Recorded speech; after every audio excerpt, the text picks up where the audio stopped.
বিসমিল্লাহির রহমানির রহিম। এসবি টিভির পক্ষ থেকে অনেক অনেক শুভেচ্ছা ও অভিনন্দন। আজকে একটা বিষয় নিয়ে কথা বলতে আসলাম।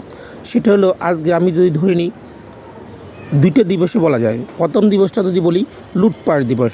বাংলাদেশের ইতিহাসে বা স্বাধীনতার পরে এই একটা দিবস পালন করা যায়, যে লুটপাট দিবস। যেমন গণভবন লুটপাট, সংসদ ভবন লুটপাট, বাংলাদেশের বিভিন্ন সরকারি বেসরকারি প্রতিষ্ঠান লুটপাট, সংবাদ মাধ্যমের বিভিন্ন পত্রিকা অফিসে লুটপাট, বিভিন্ন থানা, বাংলাদেশের যতগুলো থানা আছে সম্পূর্ণ থানাগুলো লুটপাট দিবস প্রথমত বলা যায়।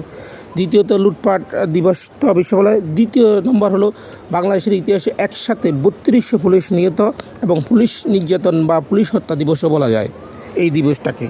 আজকে 5 আগস্ট থেকে গত 24 আগস্ট পর্যন্ত একটি বছর পার হয়ে গেছে। আমরা এই বাঙালি জাতি কী পেয়েছি? নতুন দেশ বা নতুন বাংলাদেশ উপহার দিবে ডক্টর ইউনূস সাহেব। কই কী পেয়েছি? গত একটি বছরে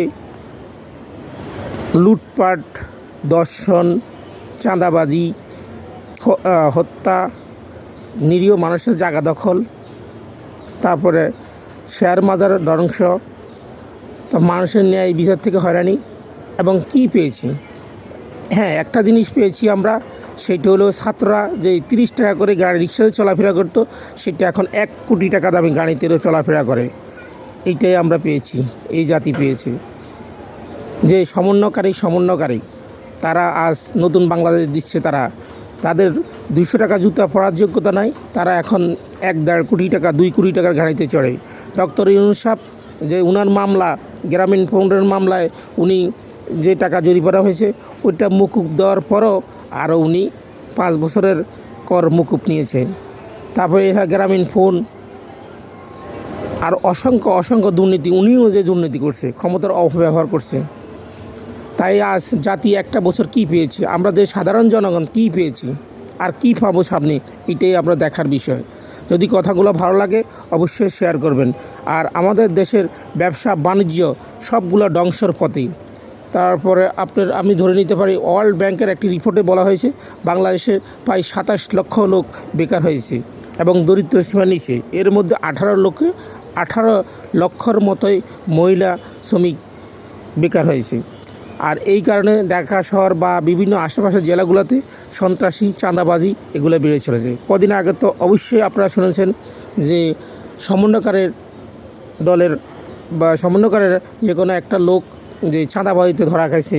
তার বাপে রিক্সা চালাতো, আর এখন সেই বাড়িতে বিল্ডিং করে। যে চাঁদাবাজি কী মিলে যারা চাঁদাবাজি হচ্ছে তা বলার বাইরে। আর বাংলাদেশের ব্যবসা বাণিজ্য এতই খারাপ যা বলা ভাষায় প্রকাশ পায়। আমি চাইব সবাই মিলেমিশে কাজ করবেন এবং দেশকে উন্নয়নের ভূমিকা রাখবে। আর নতুন বাংলাদেশ কী দিবে তা 1 বছরে প্রমাণ হয়ে গেছে। নতুন কোনো প্রকল্প নাই, নতুন কোনো বিনিয়োগ নাই, নতুন কিছুই নেই। শুধু আছে চাপাবাজি, ডক্টর ইউনূস সাহেবের চাপাবাজি আর এনসিপির কিছু ছেলেফেলেদের চাপাবাজি ছাড়া আর কিছুই দেশকে দিতে পারছে না। দেশ ধ্বংসের পথে। গত 17 বছরে যতটুকু টাকা প্রচার হয়েছে, এর চেয়েও বেশি টাকা এই 12 মাসে প্রচার হয়েছে। কথাগুলো অবশ্যই মিলে দেখবেন। আর ভালো লাগলে অবশ্যই শেয়ার করবেন। বাংলাদেশ দীর্ঘজীবী হোক, এটাই কামনা করি। সবাই ভালো থাকেন, সুস্থ থাকেন, এটাই কামনা করি। আর সবাই একত্র হয়ে কাজ করেন। এই আসলে আগের সরকার স্বৈরাচার বলছে, আর মনে হয় এখন বর্তমান স্বৈরাচারকেও ছেড়ে গেছে। চোরকে তাড়িয়ে আমরা ডাকাত ঘরে নিয়ে আসছি আমার মনে হয়। সবাই ভালো থাকবেন, সুস্থ থাকবেন, এটাই কামনা করি।